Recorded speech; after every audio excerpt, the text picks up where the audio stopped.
Good afternoon, students, and welcome back to the class of macroeconomics. In previous class, we have discussed about the various functions of money, difference between money and near money, and we have also discussed about the demand for money and what are the various factors that are causing into the increase in the demand for money. In that, we have seen that the demand for money is not a direct demand, it is a derived demand which is demanded for the purpose of buying goods and services. And there are two views related to demand for money. One is classical views, another is modern view.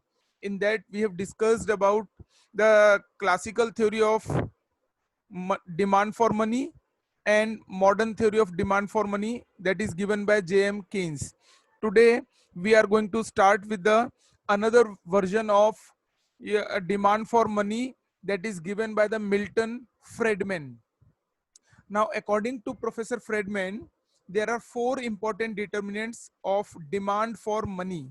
These four determinants are known as price level, level of real income, and production in economy.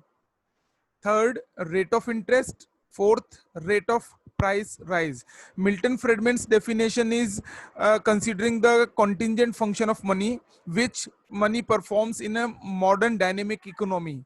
So that Milton Friedman's definition for Milton Friedman's views regarding demand for money is considering the store of value function of money. So he considered four determinants for the demand for money. Now we'll discuss these in detail.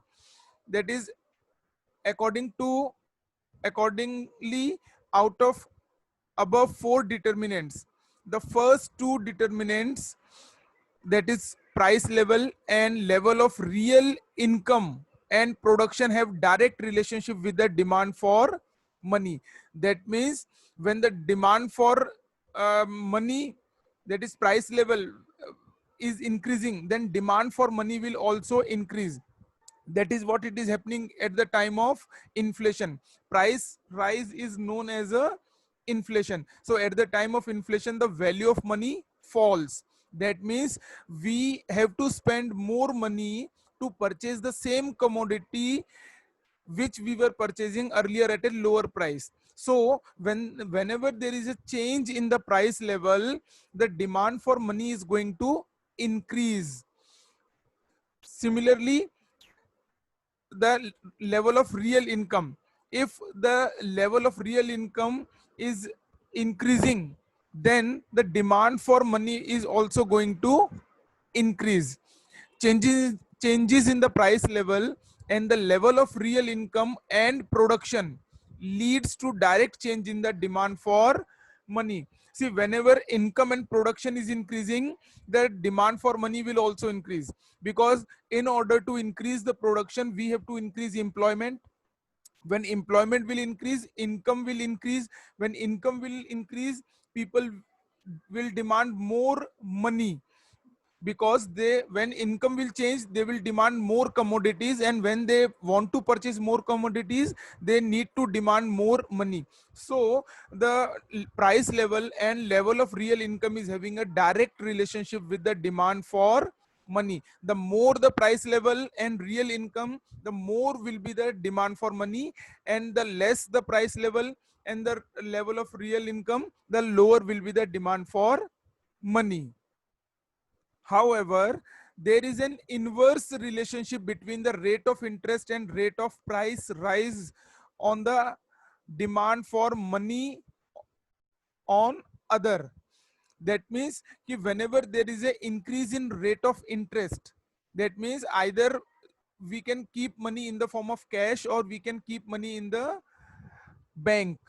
So if the rate of interest is more, people will keep less money with them, or people will demand less money for keeping it as a cash. They will keep it in a bank. So whenever there is an increase in the rate of interest, then the demand for money will be decreasing. Thus, an increase in the rate of interest or rate of price rise leads to a fall in the demand for money and vice versa. That means if the rate of interest is reducing, then people would not like to keep their money in the bank. They will keep it with themselves, and they will demand more money for cash, or they will keep money in the form of a cash. Therefore demand for money is going to increase with a decrease in rate of interest. So this is these are the views of a Milton Friedman. Further, according to Professor Friedman, the demand for money on the part of wealth holders is a function of the following factors. That means he says that money is not only demanded for the sake of transaction, money is also demanded for keeping it or increasing the wealth of a person. So you might have heard that all money is your part of wealth. So we can keep our wealth in many forms, and it can be converted into money, and money can be converted into any other form of wealth. So from the point of view of wealth holders, Milton Friedman says that following are the factors that are going to affect your demand for money. First factor is the total wealth to be held in various forms.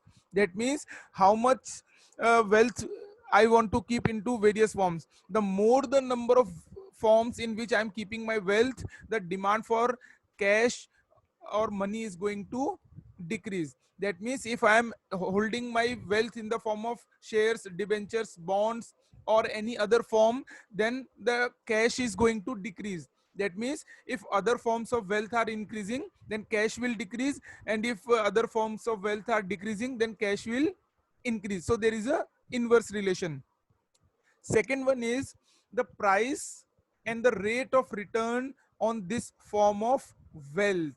That means how much I have to spend in order to create a particular wealth, and what is the rate of return on that particular wealth. This is going to determine the demand for money.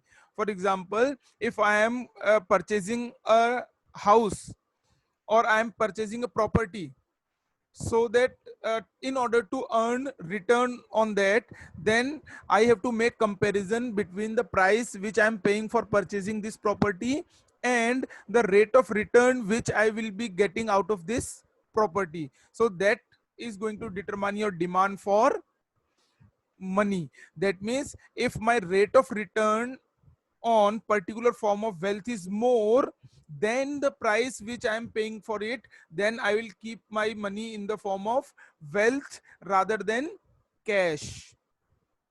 Third one is the taste and preference of wealth owning class.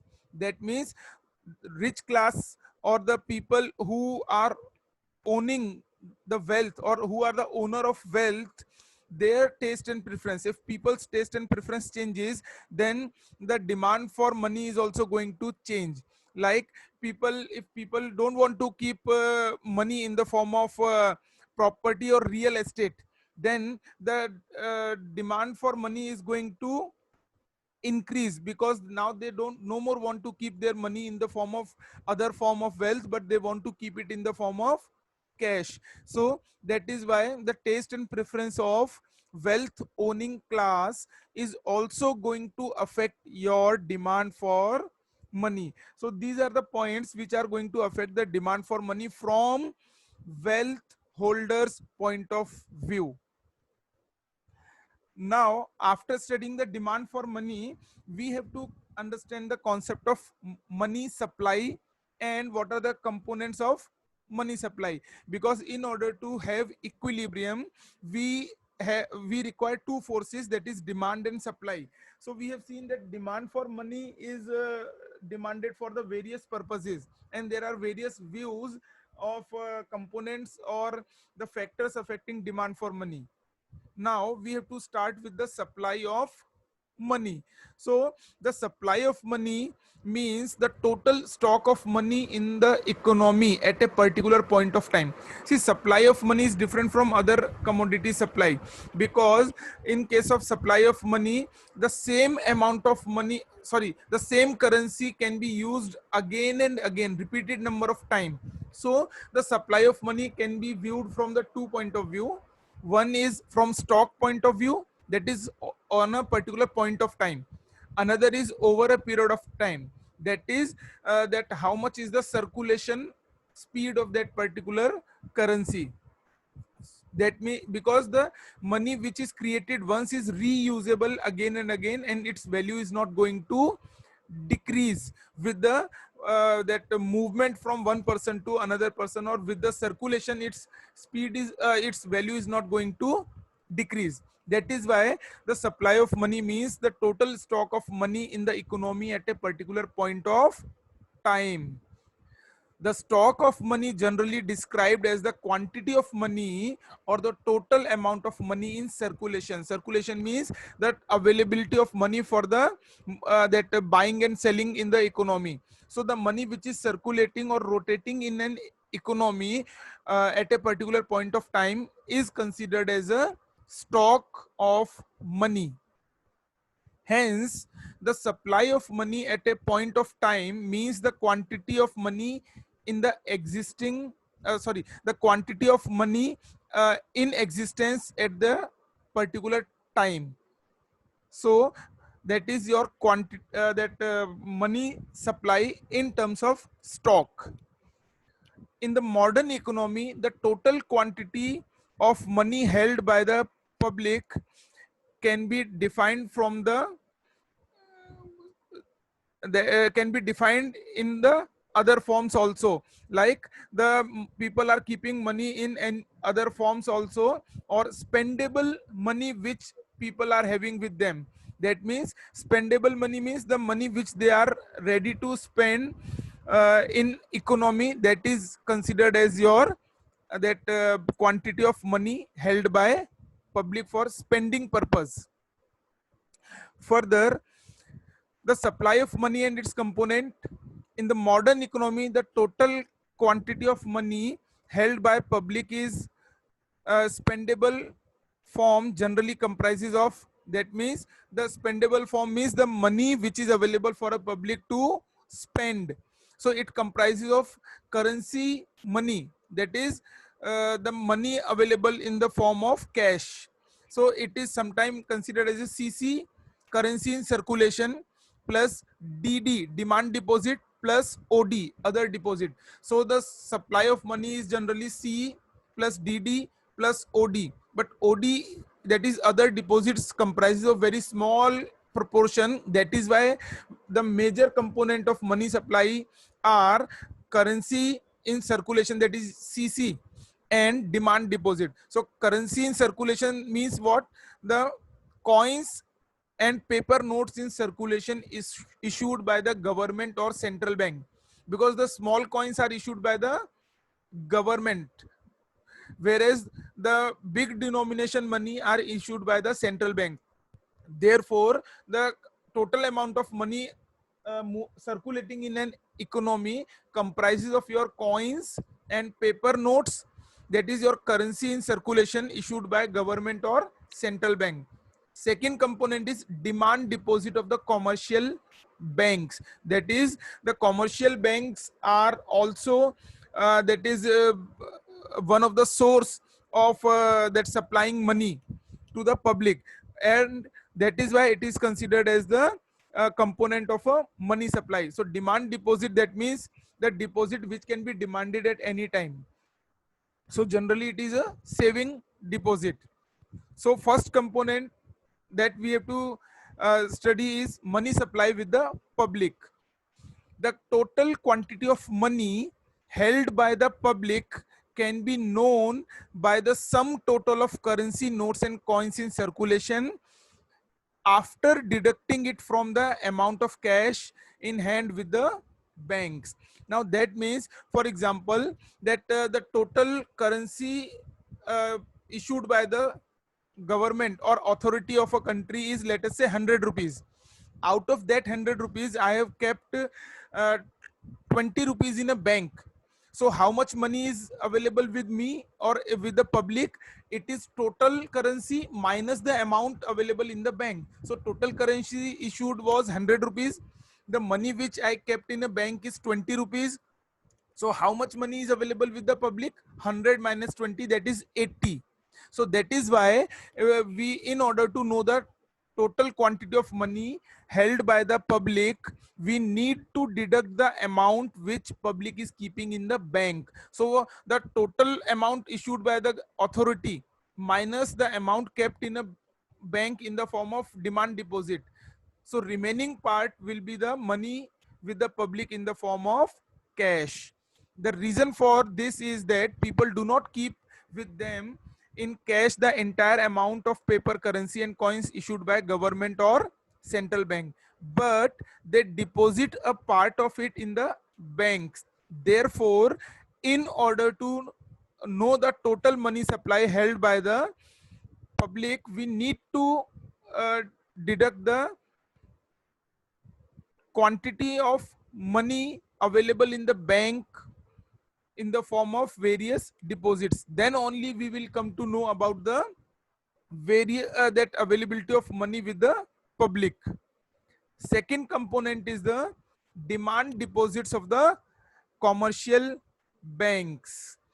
Now, demand deposit of the commercial banks are also an important constituent of the money supply, because the money which we are keeping in the bank is used by somebody else to purchase goods and services, or the bank is giving that in the form of a loan. So the money which I have not used as a consumption is available to somebody else in the form of a consumption, or we are not using cash, but we are using a credit instruments, near money instruments. If you remember, while discussing the difference between money and near money, we have discussed that bank tools, credit instruments are considered as a that near money. So in modern times, near money also plays an important role. So whatever cash I am having, over and above that, whatever near money tools I am possessing, that will be part of your money supply.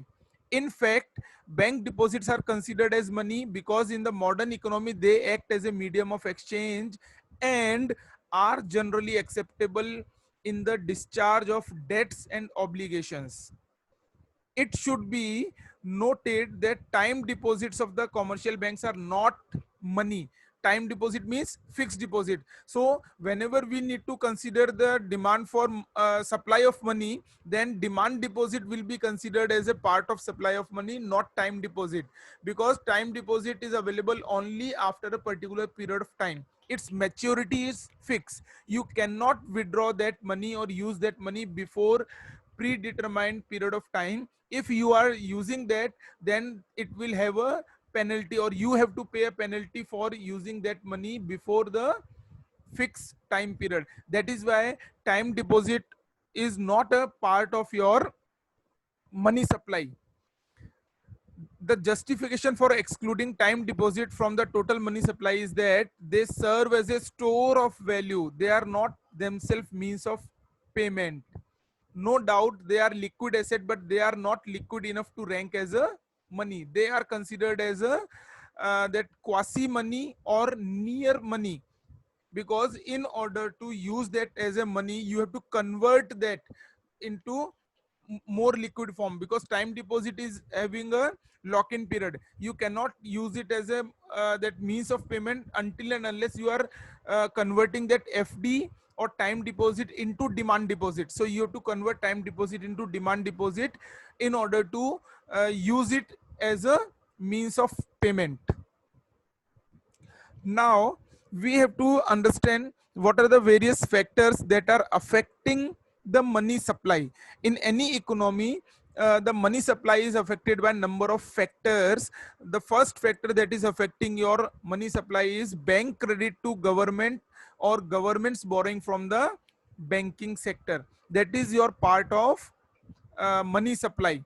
In order to finance war operations or schemes of development, or to meet an increase in the non-developmental expenditure, when the normal sources of revenue of government are not adequate, that is sufficient, the budget of the government runs into deficit. See, government prepares a budget for every year, Now whenever the budget is prepared and some unforeseen expenditures are there or government's budget falls short, then government need to finance their activities by borrowing money from the bank or central bank or commercial bank.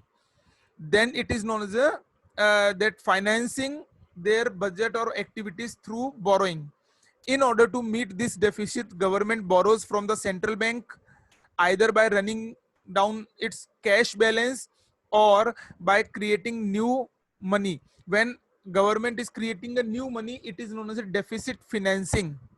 This technique is known as a deficit financing, which leads to increase in the money supply with the public, because whenever government is spending money, it will go to any segment or any that section of the economy in the form of a income. See, money spent by one person is another person's income. Whatever money I am spending will comprise of will be part of income of somebody else. For example, if I am paying rent of 10,000 rupees for my shop, then the owner of a shop will get an income of 10,000. So my expenditure is somebody else's income. Therefore, what government spends, extra spending of a government in economy will go in the form of a income to somebody else. That is why whenever government borrows money from banking sector, the money supply with the economy is going to increase.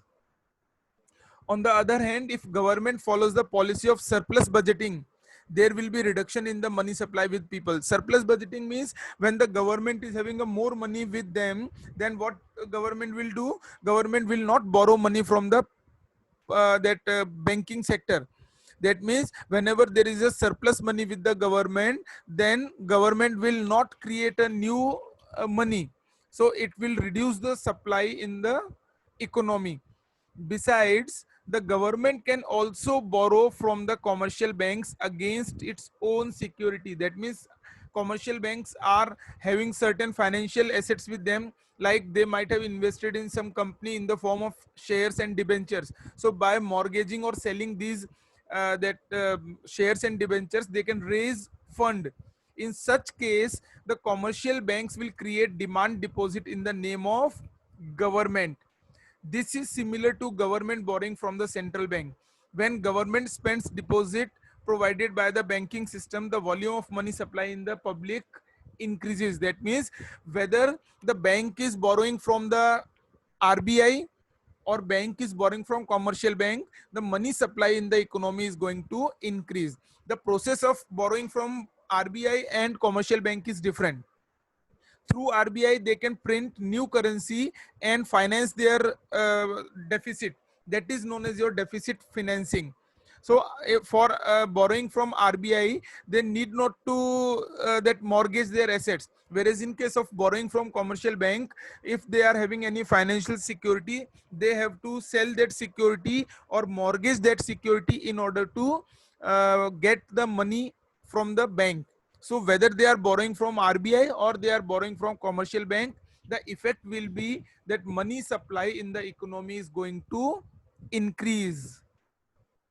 Second factor is bank credit to the private sector. As bank is giving credit to government, bank also give credit to the private sector. Commercial banks also make loans and advances to the trade and industry for productive purpose. Now if that business activities in any economy is increasing, then that in money supply in the economy is going to increase, because when productive activities are increasing, there will be more employment. When there is more employment, there will be more income. When there is more income, then people will be spending more, and the money supply in the economy is going to increase. Besides, sometimes they also lend money to the consumers for the purchase of consumer durable goods.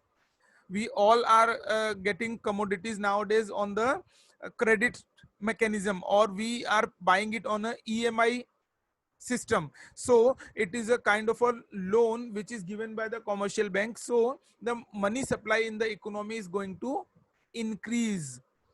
These lending operations of the commercial bank through the process of credit creation adds to the total money supply in the economy, adds to the total supply of money in the economy means the money supply in the economy is going to increase. If the credit mechanism is good or credit is given more to either private sector or to consumer, the money supply is going to increase.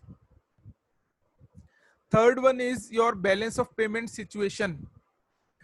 This is also one of the factor which is going to affect your supply of money in the economy. When there is an adverse balance of payment, adverse balance of payment means when your imports are more and exports are less.